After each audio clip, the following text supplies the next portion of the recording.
Siap tak siap, suka tak suka, kau akan didatangkan. Apa yang akan ditanya oleh Allah? Perbuatanmu, amalmu.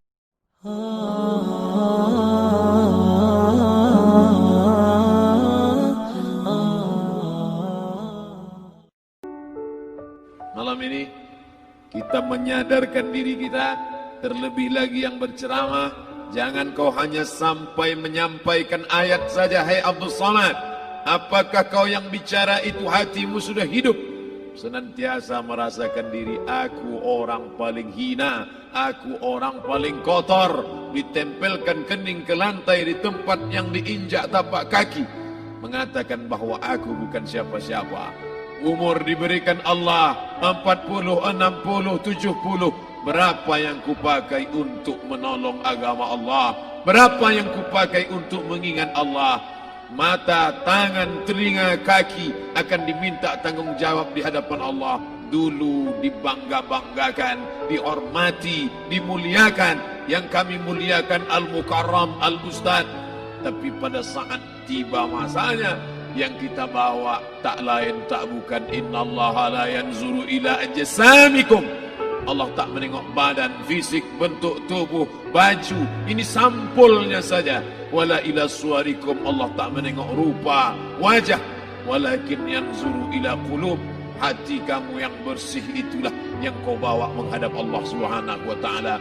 Yauma la yanfa'u malun, harta tak berguna, wala banun, anak tak bisa menolong, harta tak berguna, anak tak mampu menolong, illa man atallah, kecuali orang yang datang menghadap Allah biqalbin salim, dengan hati yang bersih, hati yang tulus, hati yang memercikkan cahaya iman, hati yang bersih dari hasad, busuk hati, sum'ah, riya, takabbur. Itulah yang menolong di hadapan Allah Subhanahu wa taala. Apa kata Imam Ali radhiyallahu an? An-nasu niyam. Semua manusia waktu hidup itu tidur. Bapak tidur, ibu tidur, saya tidur. Semua orang waktu hidup itu tidur. Falamma matu, ketika dia mati, disitulah dia baru terjaga dari tidur panjang. Saat Israel mencabut nyawa, ditarikkan adalah satu centapan yang kuat.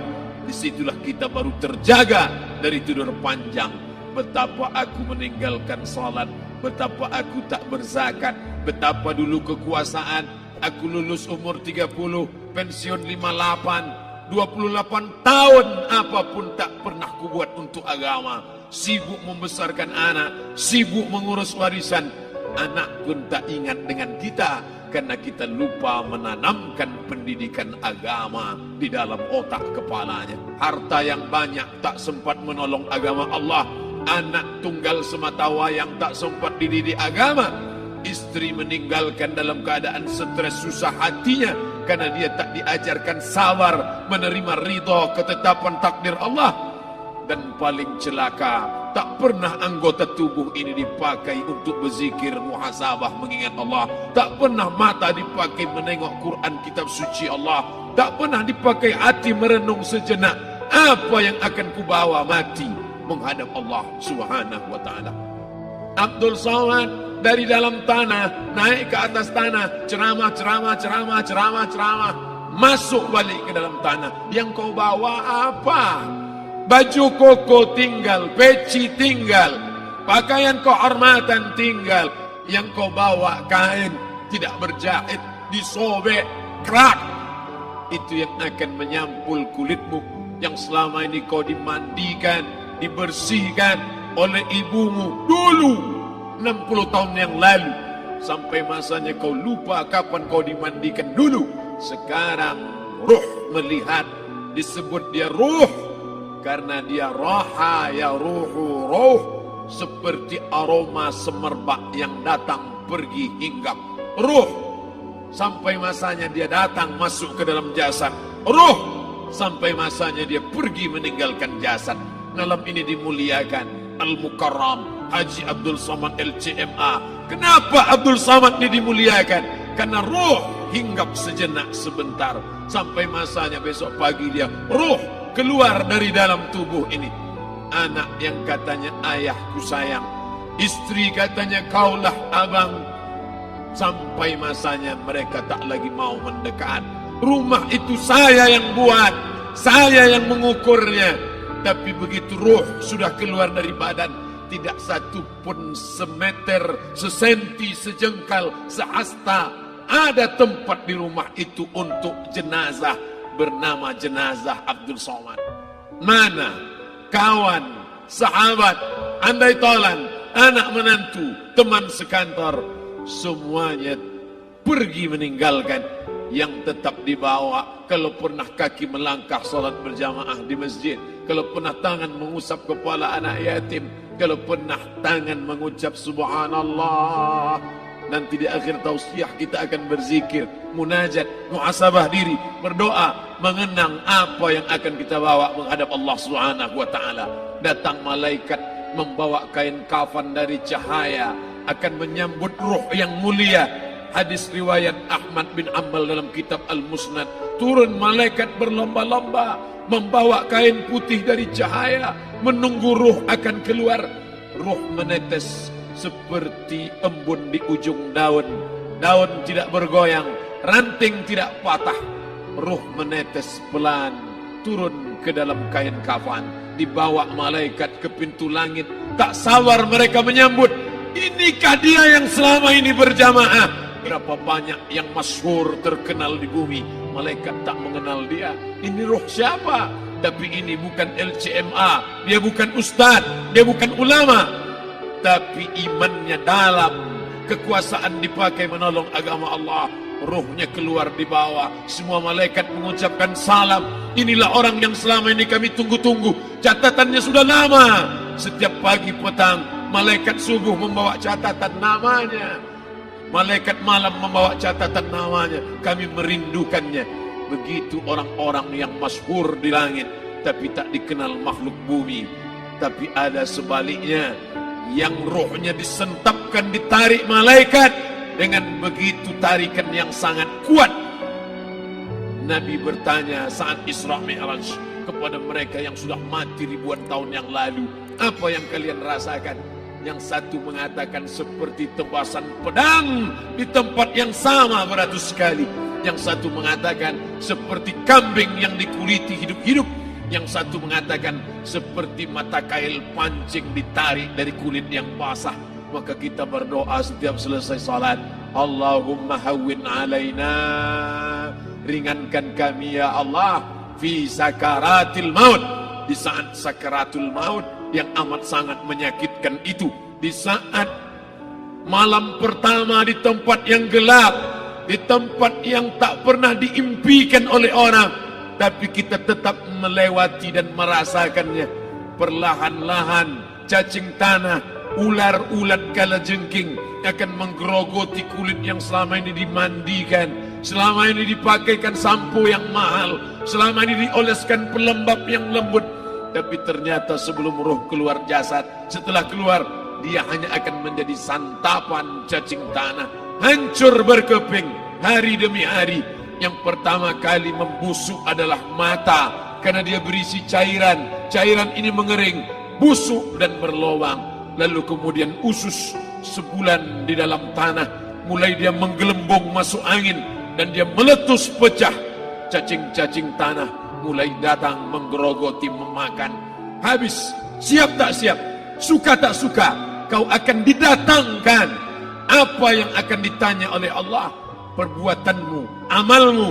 Faman ya'mal mithqala dzarratin khairan yarah. Sebesar biji sawi, sebesar ujung rambut, kau aniaya orang, kau makan titik puluh keringatnya. U'tul ajira ajrahu, berikan upah pekerjamu, gaji tukang panenmu, gaji tukang cuci setrikamu. Kau makan, kau tahan 3 bulan. Dia tak menuntut, dia senyum, dia hanya mampu mengadu kepada Allah. Tapi titik peluhnya yang keringatnya, air matanya akan kau balas di hadapan Allah Subhanahu wa taala. Di saat itu tak ada siapa bisa menolong. Hari ini uangmu banyak, kau bayar pengacara handal 1 jam 100 juta, bebas tanpa syarat. Tapi di hadapan Allah semua akan bersaksi, Al-yawma nakhtimu ala, lidah yang selama ini pandai bicara dikunci, ditutup Allah Ta'ala yang akan bicara. Wa tukallimuna aydihim wa tashhadu arjuluhum, kaki akan bersaksi, tangan akan bicara. Bima kanu yaksibun, yang pernah dilakukan di masa yang lalu. Mata melihat seolah-olah nyata perbuatan itu pernah dilakukan dulu. Kita lupa, kita tak ingat, tapi catatan malaikat terlalu terang benderang. Wa in kullun lamma jami'ul ladaina muhdharun, catatan dibaca sampai-sampai orang itu tak percaya. Ma li hadzal kitab, kenapa buku catatan saya ini la yughadiru saghiratan, yang kecil-kecil, wala kabiratan, yang besar-besar, ahsaha, semua tercatat dalam buku catatan yang nyata. Dalam surat Al-Isra apa kata Allah? Iqra. Hari ini kalau dikatakan Iqra, baca Quran, Iqra baca Yasin, malam Jumat Iqra baca surat Al-Kahfi, tapi sampai hari itu Yasin tak bermakna, Al-Kahfi tak lagi disuruh baca karena hidup sudah berakhir. Iqra, baca. Apa yang kau baca? Kafa binafsikal yawma alaika hasiba, baca buku catatan amal. Sampulnya dosa, isinya dosa. Catatan kakinya dosa, sampul penutupnya dosa, bibliografinya dosa. Sampai ia pun tidak percaya, kenapa aku hidup hanya dosa saja. Saat itu dia mendengar teriakan azab, saat itu dia menyaksikan pekikan teriakan sakitnya siksa. Rabbana, ya Tuhan kami, farji'na, balikkan lagi kami ke dunia. Rabbana, ya Tuhan kami, absarna, mata kami sudah melihat azab, wa sami'na, telinga kami sudah mendengar sakitnya pekikan teriakan jeritan. Farji'na, balikkan lagi kami ke dunia. Na'mal salihan, kami ingin amal saleh, kami ingin bantu masjid, kami ingin sekolahkan anak yatim, kami ingin muliakan fakir miskin, kami ingin bantu panti jompo. Farji'na, balikkan lagi kami dunia. Kami ingin salat tahajud, kami ingin tahiyatul masjid, kami ingin puasa sunat. Saat itu penyesalan tak lagi berguna. Na'mal salihan, kami ingin amal saleh. Andai kau beri kami tenggat waktu ya Allah, laula akhartani, kalau kau beri aku waktu, ila ajalin qarib, aku tak minta hidup 1000 tahun, ila ajalin qarib, sebentar saja kau hidupkan aku ya Allah. Di situ orang baru tahu apa yang pernah dilakukan dulu, yang di masa lalu. Tak ada cara lain kecuali malam ini kita bertaubat, taubat nasuha, mandi, solat sunat taubat. Ma min muslimin yuznibu zamban, ada orang silap, khilaf, buat dosa, salah. Siapa yang tak pernah salah? Sedangkan datuk moyang kita Adam pun salah, tapi dia mengetahui, sadar salahnya. Dia berdoa, Rabbana zalamna anfusana, kami sudah menzalimi diri kami. Wa illam taghfir lana, kalau engkau tidak mengampuni kami, wa tarhamna, kalau kau tidak merahmati kami, lanakunanna minal khasirin, kami termasuk orang yang rugi ya Allah. Maka malam ini kita bermunajat kepada Allah, berdoa, mengenang masa lalu, bergelimang dosa, besok tak akan kita ulang. Kita minta ampun kepada Allah Subhanahu wa taala. Astaghfirullahalazim, astaghfirullahalazim, astaghfirullahalazim.